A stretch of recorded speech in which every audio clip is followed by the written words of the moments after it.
Қайырлы күн достар, қалдарыңыз қалай? Менің каналыма қош келіпсіздер. Бүгін менде кезекті рецепт сіздер үшін. Ең еріншек, жылдам жасалынатын булочканың рецептісімен бөлісемін. Түйіп, буып отырмайсыздар.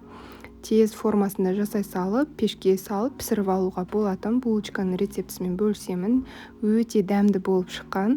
Егер де менің каналыма әлде тіркелмеген болсаңыз, мені жоғалтып алмас үшін ең алдымен төмендегі подписаться батырмасын басып, және де жанындағы колокольчикті де баса кетіңіз. Менің ешқандай видеоларымды құр жіберіп алмайсыз. Ал кеттік, бастайық.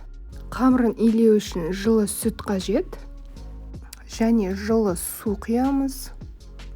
Қантты саламыз, тұзымызды салып осылай араластыратын боламыз. Мен барлық ингредиенттердің барлығын описанияға қалдыратын боламын.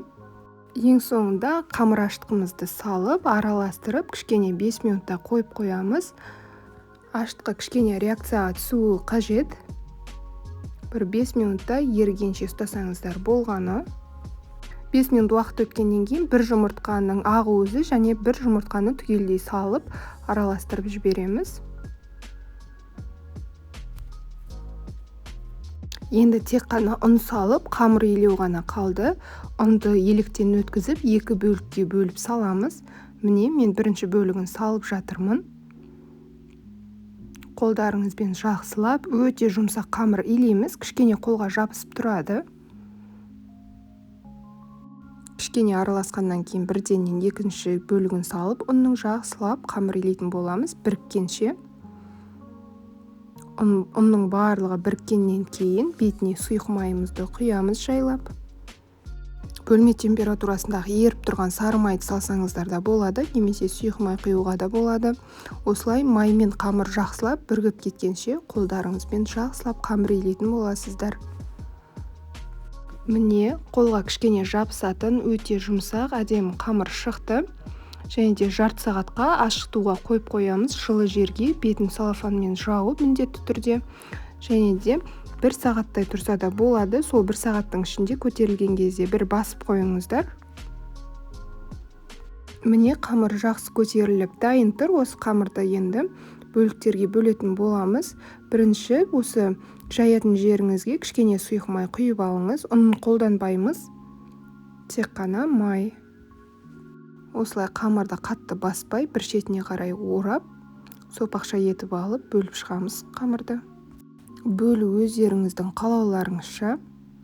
Таразы қолдансаңыздар да болады. Мен көз өлшеммен осылай кесе бердім. 12 бөлікке бөліп алдым дәл осылай. Алақанның көмегімен осылай жақсылап айналдыра отырып, дөңгелетіп шар жасаймыз. Барлығын біркелкі етіп.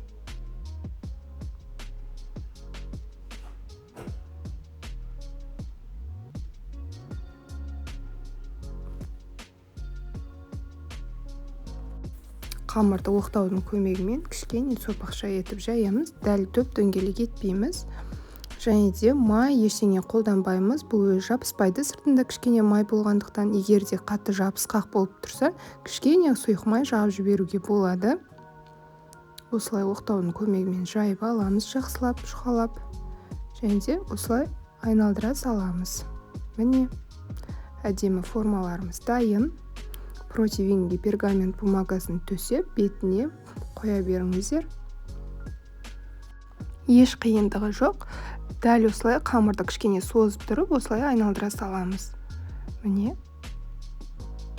Ешқандай қиындығы жоқ. Егер де бұлай қаламасаңыздар, бұл қамырмен кез келген формочкаларыңызды жасай берулеріңізге болады. Жұмыртқаның бір сарыуызына бір ас қасық сүт құйып, барлығына осылай жақсылап жағып шығамыз. Жағып болғаннан кейін барып, пештеріңізді 180 градуста қыздыра беріңіздер.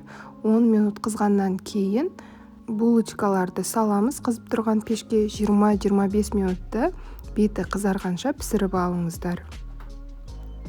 Жұмыртқаны жағып болғаннан кейін өздеріңіздің қалауларыңызша бетіне мак сепсеңіздер болады. Міне, өте әдемі болып пісіп шықты. Менде 22 минуттың ішінде пісті. Өте аппетитный болып тұр. Бетіне мен сироп жақтым. қант пен суды кішкене ғана араластырып қайнатып жібердім да, одан кейін барып бетіне кішкене жақтым. Бұл сіздердің қалауларыңызша, егер де қаласаңыздар, қант ұнтағын сүйіп әрлеп қоюға да болады. Сіздерге менің видео рецебім ұнайды деген ойдамын. Егер де ұнаса, міндетті түрде лайк басып, және де астына пікірлеріңізді қалдыра кетіңіздер. Сіздер булочканы қалай пісіресіздер, және де онымен де бөліссеңіздер болады. Видеоның астында мен Instagram парақшамды да қалдырған болатынмын. Міндетті түрде Instagram парақшама да тіркеліп кетіңіз. Онда да бөлек, осы YouTube каналдан бөлек рецепттер болады, және де лайв стористар. Егер де менің рецебіме жасап жатсаңыз, міндетті түрде Instagram парақшамды белгілеуді ұмытпаңыздар. Сиропты ыстық күйінде жағасыздар, пештен шыққан бетте булочкаларға, сонда бірденнен кеуіп кетеді. Міне ыстық күйінде сіздерге үзіп көрсетіп жатырмын. Іші толықтай піскен және де жұп-жұмсақ болып тұр. Міндетті түрде бағалап кетіңіздер. Ас болсын, сау болыңыздар.